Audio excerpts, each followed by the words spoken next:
What to do when he doesn't want to have sex on the next Jenny Jones. I have a trampoline in my backyard, so whenever I'm home, I put on Helen Reddy, I Am Woman really loud and go out and jump. It's true. My neighbors think I'm really weird, because they don't know that I have a trampoline. Thanks for staying up later. The comedian Paula Poundstone is with us. You've seen her on Letterman and the Tonight Show several times, right? Tonight Show, several times. Full list of credits here. HBO won an Ace Award for the Cats, Cops, and Stuff. Cats, Cops, and Stuff. So I was close. Yeah. Cats, Cops, and Stuff won her an Ace Award. How many nights a year would you say you're on the road? Oh, I don't know. I go out every week. It's less nights now than it used to be. There was a time, just 2 years ago maybe, I would fly home on Sunday and fly out again on Monday. Always had to come home, though. That's vital. I have become such a disgusting lazy pig. I didn't have that far to go, frankly, but I stay in hotels all the time, you know, and I have room service. I'm too lazy to even walk down the hall and get the food myself. I have them bring it in on a tray, put it on a pillow as close to my face as I can get it. Every so often I roll over and whatever food falls into my mouth, I chew on. I actually flew home once for 2 hours. Just for changes of clothes? To pack and unpack and pet the cats and head out again. I just had the cab wait, you know. I'd be right back. If those cats are home for weeks on end without their master, there's no telling what they'll do. Well, you know, people say all the time that they're like away from home, and then if they're gone too much, like the cats do like bad things to their dwelling. Either my cats have always done bad things and I'm just used to it, or they're just used to me being gone, because they don't seem to. They throw up every day, but I don't see where that's a reaction to anything in particular, other than they're like bulimic and just aren't really satisfied with how they look. Do they?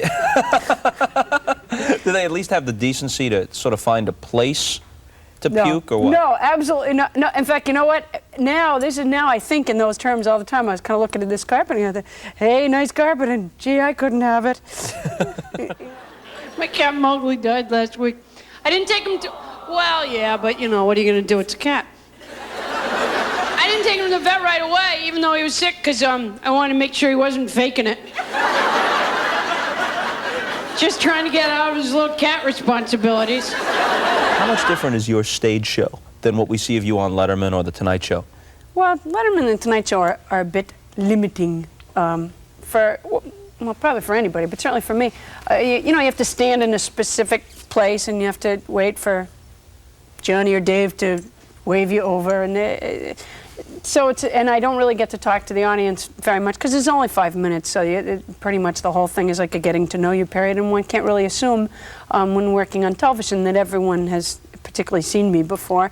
Whereas at a stage show, obviously it's longer, but the other thing is a lot of times now people have come out specifically to see me, and therefore they're not going to be sort of thrown. You know, it's just like beginning a conversation where you left off with somebody as opposed to having to start with, hi, my name is, you know. So there's stuff that works in concert. If you went out, did an hour on stage, and then took the best 5 minutes of that hour, is that guaranteed to work on Letterman or Carson? No. The best 5 minutes of an hour that I do are 5 minutes spent talking to the audience and reacting from what somebody else says. And it has more to do, I think, with the people in the room, you know. What bad law experience did you have? Somebody didn't take care of a personal injury. Somebody didn't take care of a personal injury? What personal injury? Like you were at a grocery store and you slipped or something? Actually, it was my mother. It was your mother? Yeah. Your mother hurt you? And then you sued her? I didn't even realize you could do that. That's incredible. Like an idiot, I'd just been going to a shrink. It's like, you know, it's like if you're in somebody's living room with with your best friends, and you just have like one of those nights of belly laughs, and then you try to tell it at lunch the next day, and somehow, you know, people are happy that you were happy the night before, but they're just, well, that must have been very funny then. What percentage of your stuff on stage is improvisational? Probably about, probably about a third, maybe. A third on a good night, you know, I would say. You know, again, it's very much just like retelling stuff to, you know, there's certainly stuff I do over and over again, year in, year out. But again, it's like, you know, it's like retelling a story or an event, and somebody says, hey, tell that story again, you know. So it's just like hanging out with friends, sort of. Except for these people paid to hang out. That's the only difference. Now, until you perfect this notion of bringing an audience into your home, you have no choice but to go out on the road, and that means flying. You like it or not? A tremendous amount of flying. I don't mind the up and down part. I'm not troubled by, I'm not even a little bit afraid of, like, death or anything. But, although now, boy, they do make it dramatic, I'll tell you. The way they have if you sit in the emergency exit seat, do you know this? You probably, you know nothing of the section I sit in. You're like Mr. First Class, I'm sure of it. But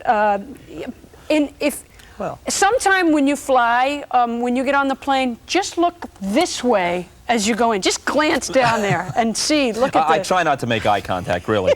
But. Yeah, you should just take a look. It's a hideous thing to see. The emergency exit row, now they have a very strict policy about who can sit there, and they actually have honestly a card in the seat in front of you that says if you can't read this, you can't sit here, which has really been weeding them out at this point.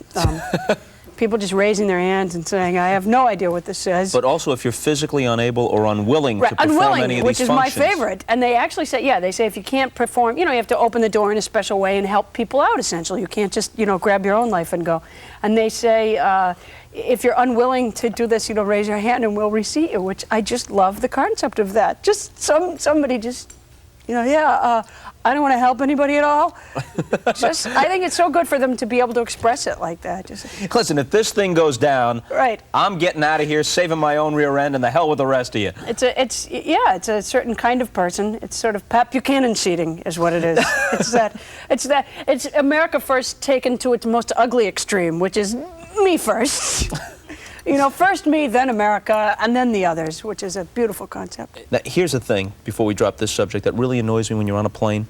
Not only do the pilots make announcements which I, in my humble opinion, consider unnecessary, but invariably, you're sitting there with the headset on, and it'll be like TWA's sound machine, and there's one good song out of 20. And right in the middle of that song that you periodically checked on to see, all right, it's the 14th song, they're at 8, they're at 12, here it comes, you're listening to it, you're enjoying it, then the guy comes on and says, ladies and gentlemen, just off to our left, Amarillo. Amarillo has ruined many a good song. I totally support you in this. I also feel, well, now, apparently they have rules. I was talking to some flight attendants the other day. I had sprayed with some sort of protective thing.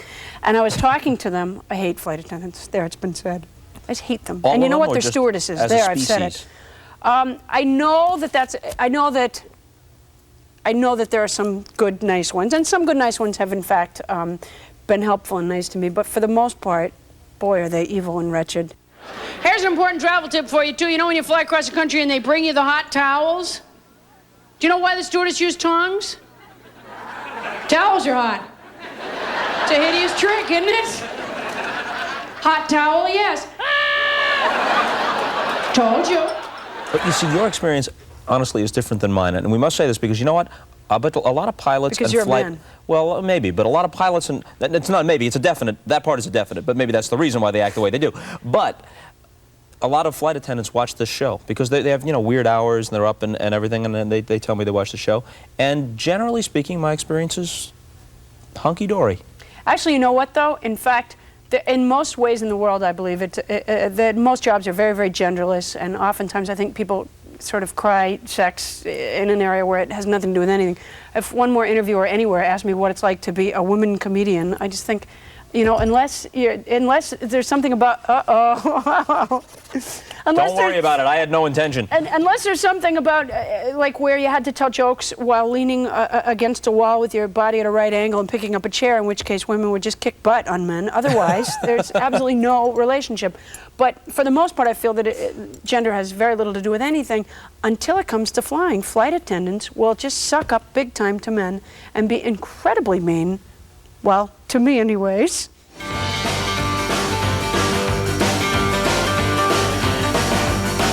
You've always wondered when a cop pulls you over and he puts his big old cop face in your window. What if you just touch his face?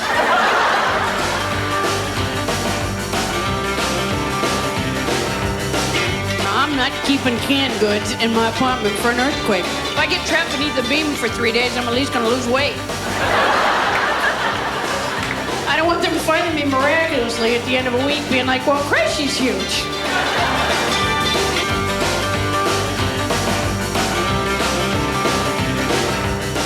I was born in Alabama, but I only lived there for a month before I'd already done everything there was to do.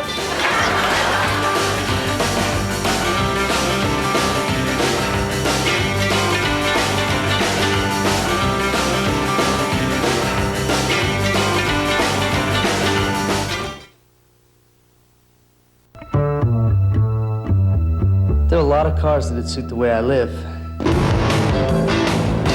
I just can't think of too many I can afford.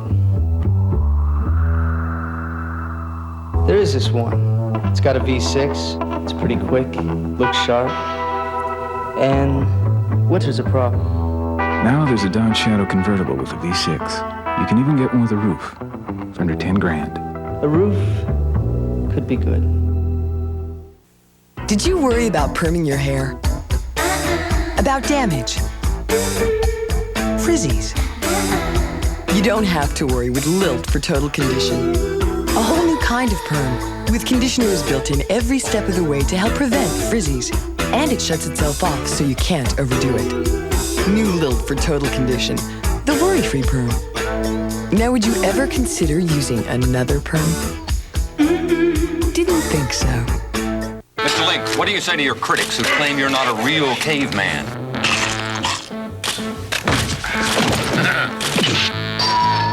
Encino Man. Rated PG. You were here. She has the traveler's checks here. Nah, that's no good. But this is. New American Express traveler's checks for 2. The first checks either of you can use. Don't leave home without them. Chicago's lowest prices on ceiling fans means you'll save money. Chicago's best selection of ceiling fans means you'll find the fan you want. Chicago's largest inventory of ceiling fans means buy it today, take it home today. And where do you find Chicago's lowest prices, best selection, and largest inventory? Littman Brothers. Littman Brothers? Littman Brothers has thousands of brand names, American-made ceiling fans like Casablanca and Emerson. And now through Monday, every Casablanca and Emerson fan is on sale. So why doesn't everyone buy ceiling fans from Littman Brothers? Beats me. You know, it's amazing some of the stuff that has stuck in my head since high school. Like, for example, hippos are so heavy they can only have sex in the water. Now that's going to come up pretty often, huh? Maybe in that all-important job interview. Well, Miss Poundstone, your credentials would indicate you'd be a welcome addition to IBM, but what do you know about hippo love? And we're back with Paula Poundstone. You went back to your old high school in Massachusetts, right? Or was it a grade school? No, high school. I go back to my high school at least once a year and have for many, many years. So a lot of the same teachers are still there? Yeah, a lot of them are only like 10 years older than I am. A lot of the ones, when I was there, for the people who are my closest friends there, like a lot of them have since married one another, a lot of interdepartmental marriages. Charlie Roop, my biology teacher, married Faye Nisanoff, and they have a child. And what did Faye teach? Faye was my math teacher. So the math teacher and the science teacher? Yeah. That's not nearly as radical, though, as let's say, the English teacher marrying the phys ed teacher. There actually, no, there's been none of those. That's extreme. In my junior high, there was a phys ed teacher who married a home ec teacher, which was a thing of beauty. It was so helpful for the women and the men to define themselves. I think it was a natural extension of their work. It's pretty clear who the feminine and masculine partners are. Exactly. Except the home ec teacher was a guy and the phys ed teacher was a girl. Not in my town. No? Oh, no, sirree, Bob. Not in my town.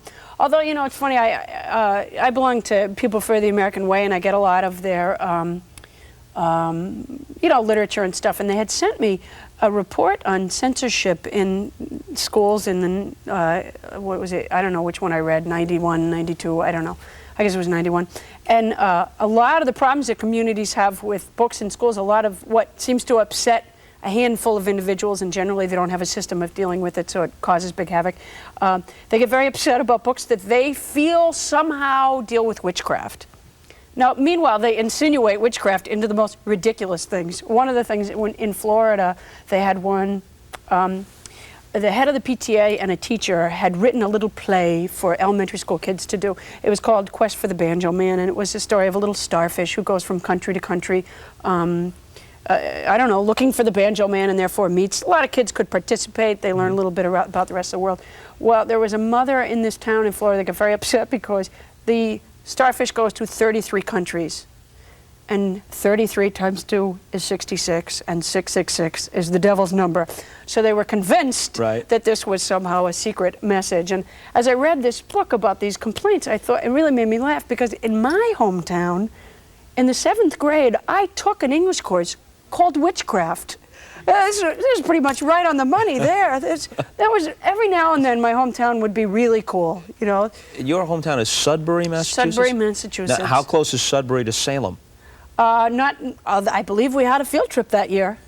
Listen, Bewitched went there, for heaven's sake. Apparently the people in Florida never got a handle on the Bewitched program. They must have been getting letters all the time, thinking there was some subtle inference there. Huh. I wonder if anybody's really looked into the death of Darren recently. Well, there were 2 Darrens, so right there you got a conspiracy theory. I think Oliver Stone is working on it, as a matter of fact. I have a theory, actually, I have a theory that Oliver Stone's not going to live out the year, and that they're going to say it was that same bullet. Just still ricocheting. Yeah, it just come to life and nabbed another one. Darn that bullet. Actually, you know what? I have a book, now you mention it, I have a book about the CIA that I was reading, and I lost it on an airplane. I assume I lost it. Though the fact that it was a book about the CIA troubles me to begin with. It was like this thick. It was called The Agency, The Rise and Decline of the CIA, and I'm not even sure how they can write a book this thick about the CIA, because I thought it was supposed to be secret and stuff. But my guess was, I always had said, I used to kid around about it, saying, I'll bet you they never anticipate you're finishing the book. And in fact, it disappeared before I could complete reading it. So something, yeah, one of the Darrens took it. Would someone drop in the Twilight Zone theme here? There was something really weird about that, don't you think? Well, you know, President Bush was once the head of the CIA. I knew that. And I know you have a theory, which the CIA might still be interested in, a theory about President Bush and his electability. I do have a theory about that. You know, the first time he was elected, and I shudder at the thought that there will be a second time, people. The first time he was elected was one of the most, that day was one of the most depressing days of my life. Not just because I didn't want him to be president, although clearly that is the case, but also because it seemed to me that everybody else was pretty darn comfortable with it. Pretty peppy, pretty cheery. And I couldn't figure out how I'd gone that far astray from my fellow man, basically, you know, and I tried to think if there were things that I do maybe that other people don't do that had set us apart, or stuff that other people do that I don't do. And I got thinking about it, I realized, you know, I don't eat nuts at all. And not only do I not eat nuts, but they're always trying to get me to. For example, I'll be on a plane and the stewardess goes by with a little snack cart. I say, no nuts for me, thank you. I fall asleep, I wake up, there's a foil pouch of nuts in my lap, which I find very strange. Aha! We have here the source of your difficulty with flight attendants, because what do they offer more than anything else? Tasty nuts, cashews, almonds, peanuts, honey roasted in many cases. And they feel so happy about it. And trying to get them not to give it to you, because they're basically CIA operatives, is one of my theories. Because the other thing is, if you eat like a brownie, for example, I'm a chocolate lover, like the next human being. When I go to, the other day I bought a brownie, and I always check to make sure that there's no nuts in there. I check all 4 sides, so there will not be like one nut on the exterior. And yet you bite in, and what's right in the center? Nuts. Couldn't they be served on the side where you could smush them in? Certainly. But they want them hidden in there. I feel that they're in there to change. I feel that they're in there to change my presidential opinion. The other day I was eating at a pizza place, kind of one of these, I don't know, elaborate pizza places, had a menu for pizza. They had this big long list of junk you could have on, I mean, like snow peas and goat cheese were on this menu. They actually, cheese and tomatoes were on the list, so I called the waitress over, I go, listen, I just want a normal pizza, if I could please. You know, I want mushrooms, cheese, and tomatoes. She brings the pizza over, I took a little bite, and there was walnuts in there. I was pretty upset about it. I called her over, I go, there are walnuts in my pizza. And she goes, oh yes, we put walnuts in our pizza. I go, you mean to tell me I have to specifically ask for cheese and tomatoes, but walnuts come in a pizza automatically? And she said, yes, but I think if you have a little bite, you'll enjoy it. So I took a small bite, and she said, don't you think Bush would make a good president? So you can see, it's a long way to go, Bob, and I admit that openly, but you can see that there's something very conspiratorial in that. Well, and these conspiracy theories are complicated, and you have to stick with them before you eventually find, you know, kind of the Rosetta Stone of the whole thing. Absolutely. Rosetta Stone. What is a Rosetta Stone? Well, the Rosetta Stone of something is the thing that is the key to the whole riddle. And you couldn't have just said key to the whole riddle? Had to make me feel a little stupid? The show's been on the air almost 4 years, and I haven't had a chance to say Rosetta Stone yet, and now it's out of my system. You know, If you have a Rosetta Stone in your system, it's so hard to pass that you just want to get rid of it as soon as you can. I understand exactly what you're saying. Here's 20 new reasons to visit Disney World this year. 1, 2, 3, 4, 5, 6, 7, 8, 9, 10, 11, 12, 13, 14, 15, 16, 17, 18, 19, 20. One more time! 1, 2, 3, 4, 5, 6, 7, 8, 9, 10, 11, 12, 13, 14, 15, 16, 17, 18, 19, 20. Call 1407 W-Disney now. With Matchlight, you get the best charcoal, Kingsford, with just the right amount of lighter fluid already added. That's why there's only one match from Matchlight, from Kingsford.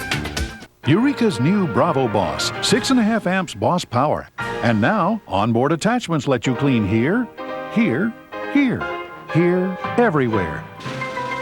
Low Boss price, new from Eureka. I think we should come up with a show. How we did. We did. Who's got the trio and the coffee can for you? No one's actually drank out of it yet. Who's making something out of the morning news? Bob, Allison, and Roberta make the morning come alive. Wake up, Chicago. Wake up, Chicago. Start your day out right. Hey, wake up. First thing in the morning on Channel 5. Get it? Got it. Home Base has so much stuff at such great prices, it's enough to make your head spin.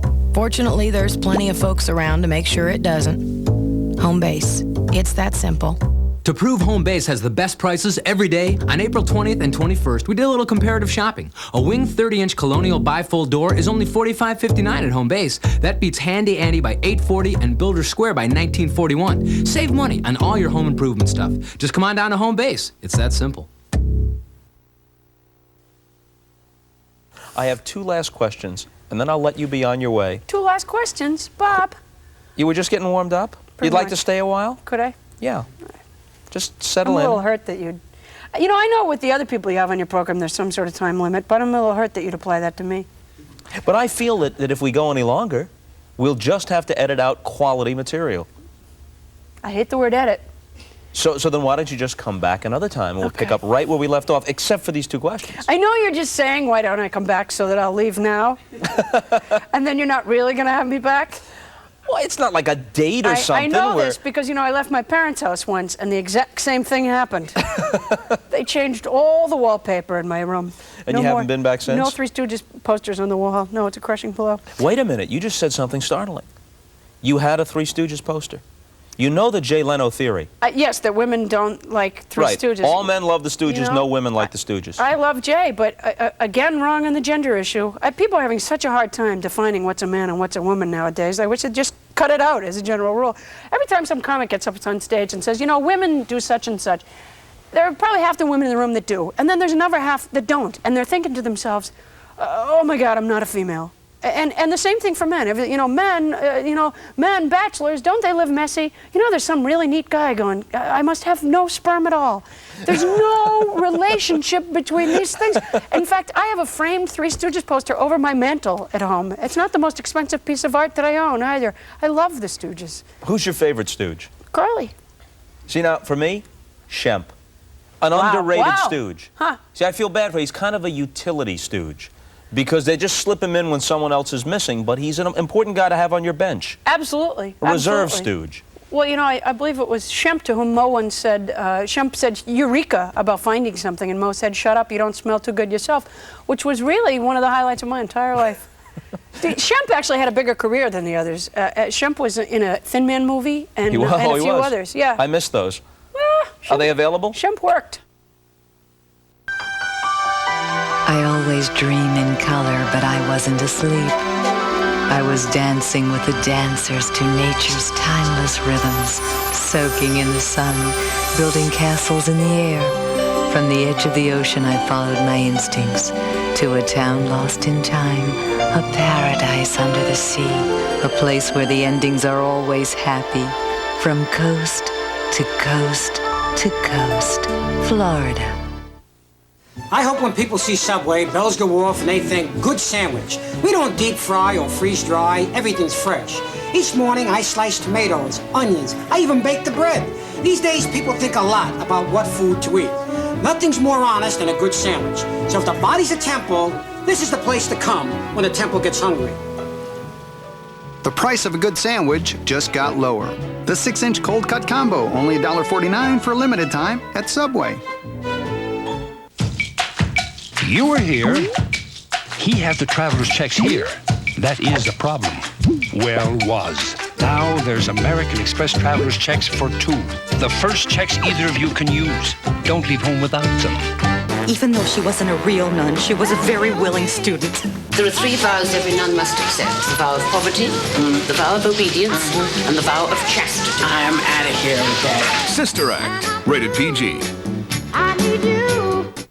Over $5 million of excess inventory must be sold immediately regardless of cost or loss. It's the Overstock Liquidation Sale at Value City Furniture. Trailer sofas not $550, your choice $333. Beautiful 4-piece country bedroom not $530, only $388. Trailer glider rocker $188. All wood curios starting $148. Swivel Entertainment Center $98. Vanity and bench set a perfect Mother's Day gift only $58. Our loss is your gain. The Overstock Liquidation Sale now at Value City Furniture. Paula Poundstone is among many funny people on Comic Relief on May 16th. Now, there were those 2 questions we never got to, so Wait, that's for next time. That guarantees you'll be back.